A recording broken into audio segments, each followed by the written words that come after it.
Hi, Jeremy Crow here. I decided to do this video outside today just for the heck of it. Sorry if it's a little noisy. But yeah, I've been thinking about the connection between Luciferianism and Freemasonry. And, of course there's going to be some people that are going to say there is no connection. There's absolutely no connection. It's all false. It's a hoax. It's a conspiracy theory. But you know what? There's a connection. Whether you want to admit it or not.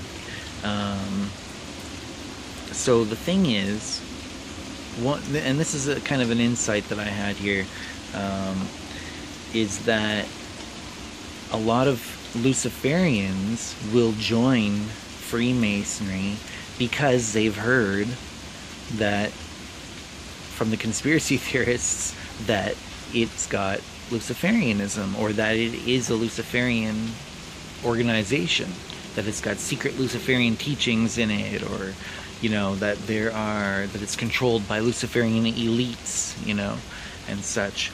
And so people who are Luciferian will be like, oh, cool, I want to, that sounds good, I'll check that out. And so they do. They'll join the Freemasons because of that.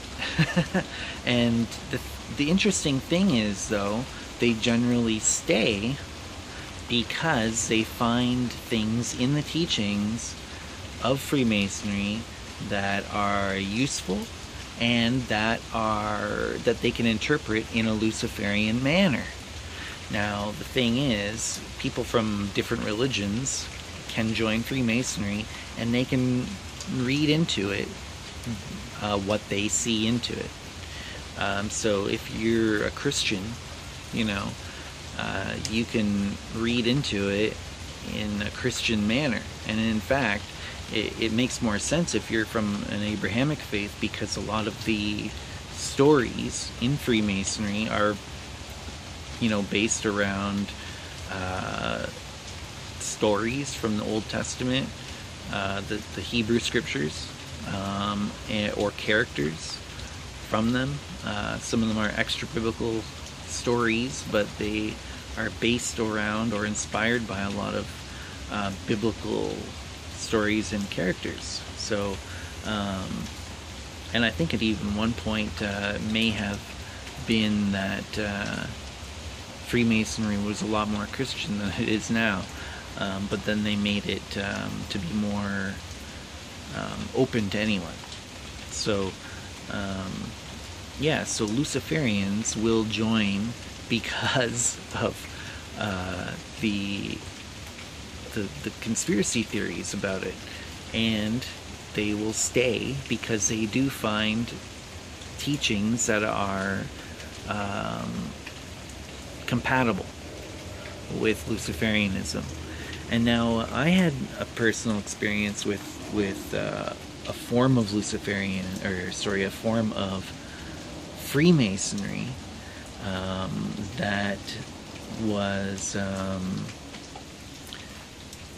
it had branched off of the Grand Orient of France to form a French group called, it was actually a French lodge called the Le Droit Humain, or the Human Right.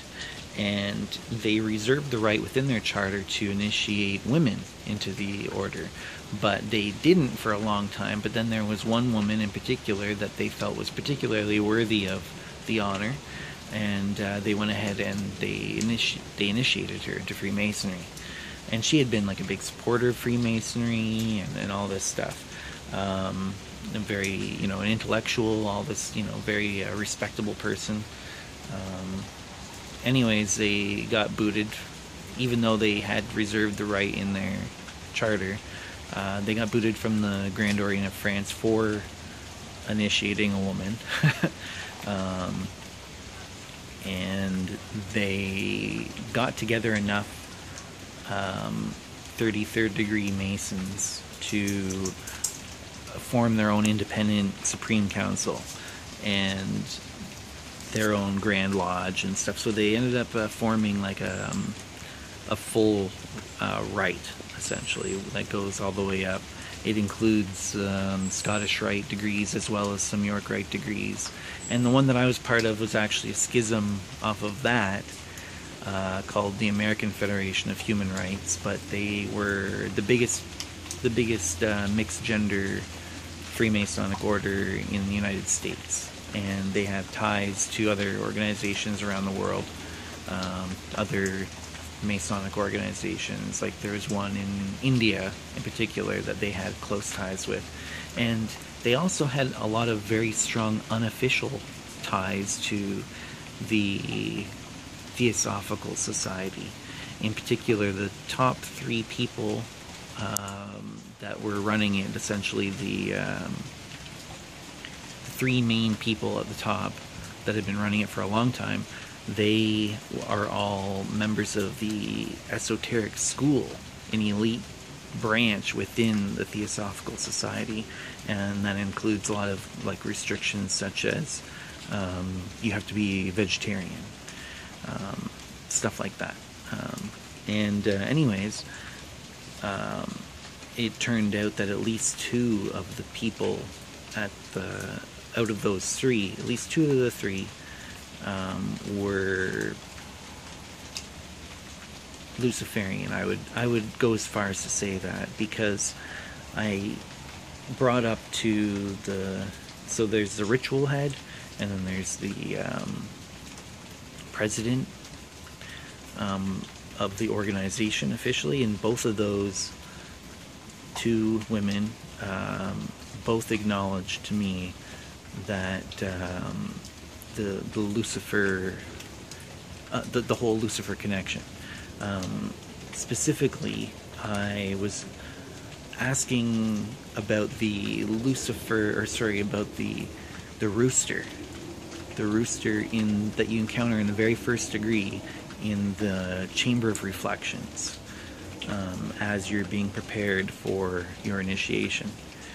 And this isn't a big secret. You can find this anywhere.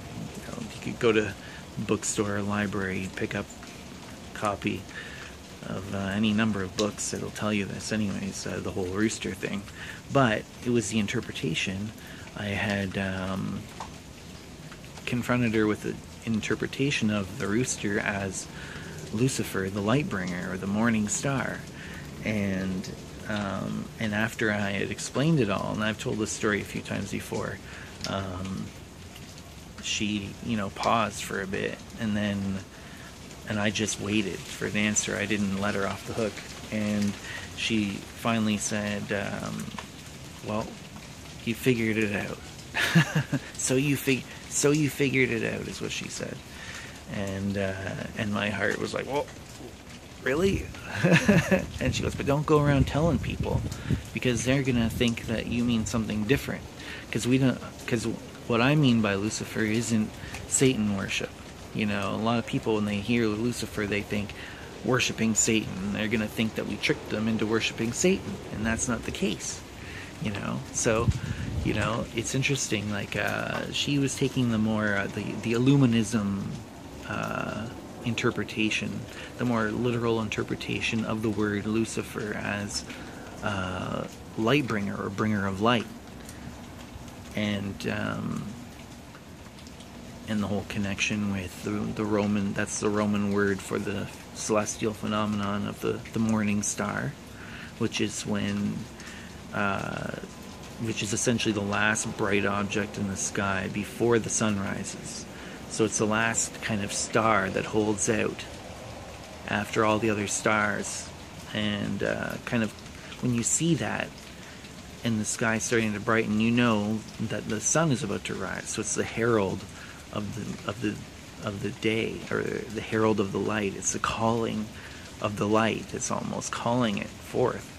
And so that's a connection there with the rooster. And there's some more connections too. There's the pridefulness, there's libido, that kind of thing. Yeah, so she flat out admitted it to me. And there was another person there too, that there was a witness, another member So her name is Fariba. So she was there and she heard the whole thing too. Anyways, I confronted some of the people there about it, especially some of the 33rd degree members that I knew there, and about half of them knew what I was talking about, and the other half were like, well, I don't know. Like, they honestly, and maybe they were putting on an act, but to me, it seems sincere that they didn't really make that connection before. So, to me, I believe that you can be 33rd degree member of Freemasonry and still not be aware of that whole Luciferian connection. So, I honestly believe that, and it's not just about the number, the degree that you're in. I think it's a secret level or layer. It's not a secret level, it's a secret layer on top of the whole thing, and you can recognize it like at any degree. You don't have to be a 33rd degree member to be in on it. I wasn't a 33rd degree member when I made that connection. I think I was a 3rd degree Master Mason. I haven't been active in that for years, but I believe that at the time when I made that connection, I do believe I was a 33rd degree Mason. And I had experienced the first, second, and third degrees, which all have their own symbolism, and I was making connections there. The second degree, there was a mention of bringers of light at one point, when it was describing, I believe, artists. And then in the third degree, there's a mention of the light of a Master Mason is darkness visible. And the only other place I'd ever heard of darkness visible was in Milton's Paradise Lost, where Satan describes the light of hell as not light, but darkness visible. So that's the only other place I ever heard that connection before, or that term, darkness visible. And so it was all resonating with me, and then it clicked, at one point, and then I just picked the rooster as one of the things that I was going to ask about, as a way to kind of get in to the line of questioning, or the line of, investigating to see what her interpretation of it was.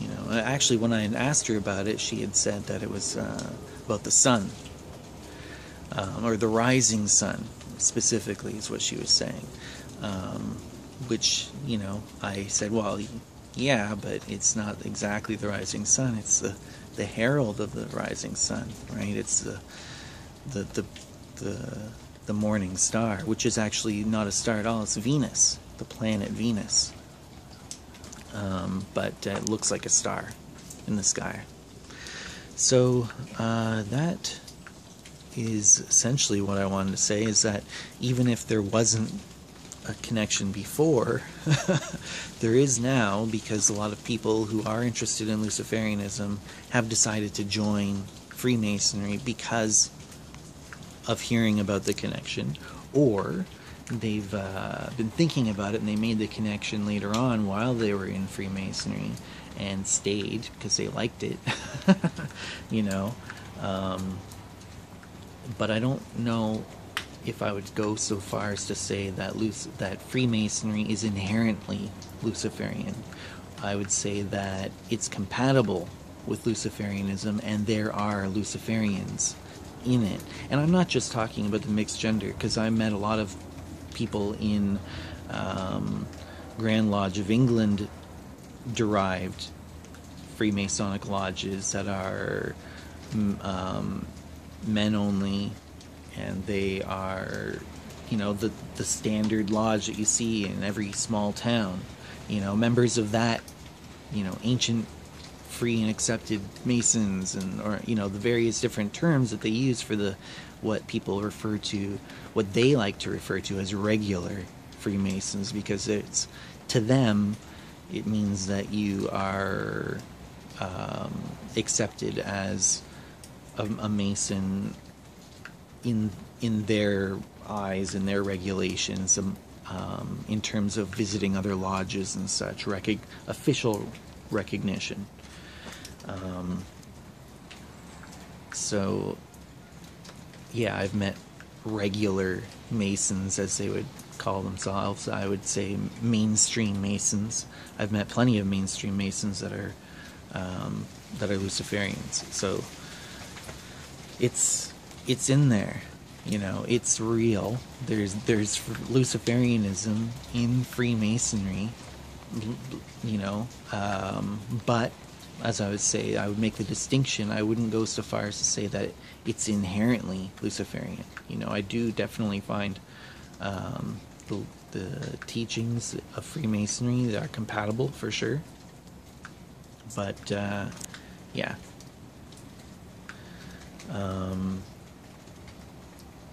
Now, one thing, haven't been active in that for years, but what I have been doing is being involved in other types of esoteric orders, and I've actually been developing one called the Ziggurat of Enki, and this is actually an open source initiatory system.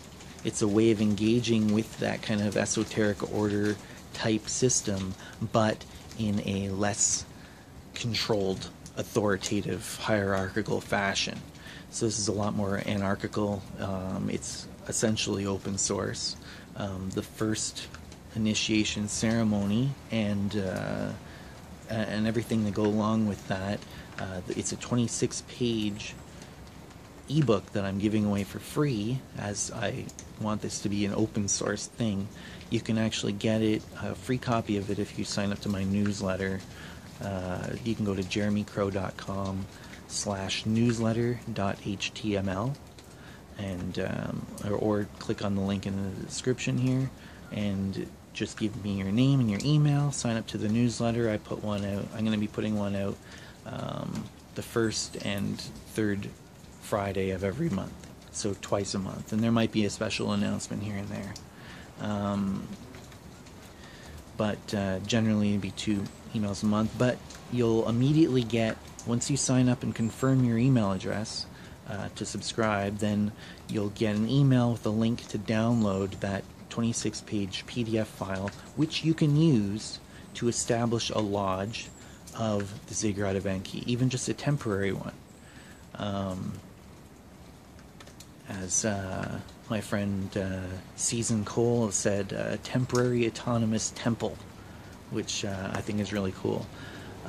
So you can establish this. You don't need a charter. It's open source.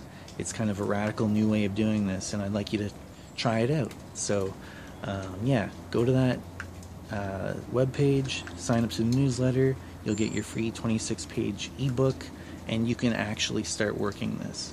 It's an alternative, a left-hand path alternative to free